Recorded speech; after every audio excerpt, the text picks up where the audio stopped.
Congressman, there's been a lot of controversy surrounding President Trump over the last, especially last week. What are your concerns in terms of taking care of the nation's business? Well,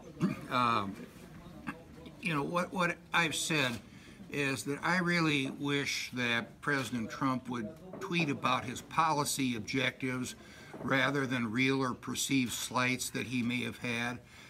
If we have the president using his bully pulpit to talk about health care reform, tax reform, restructuring our crumbling infrastructure, that will be very, very helpful in getting the nation's eyes focused on what Congress and the president have to do.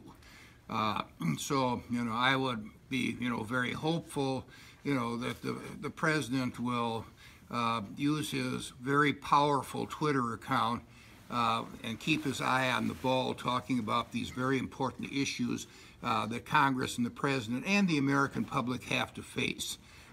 If we're able to do that, I think we can do an awful lot of good things in turning stuff around and actually getting the work done rather than arguing about things interminably.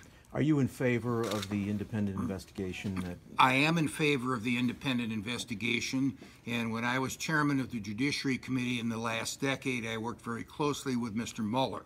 Mr. Mueller is the ultimate professional, and of the 7 or so FBI chiefs that I worked with in my terms in Congress, Mueller was the most professional, the most forthcoming, and we were able to deal with a lot of things such as procurement issues as well as internal investigations when there were allegations that FBI agents had done something wrong.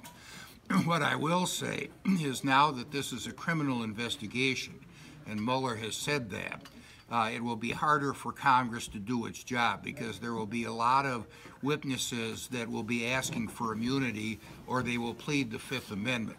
I don't think anybody should get immunity, but in terms of the transparency, that is going to be much more difficult to obtain because every American has got a right to plead the Fifth Amendment to prevent self-incrimination.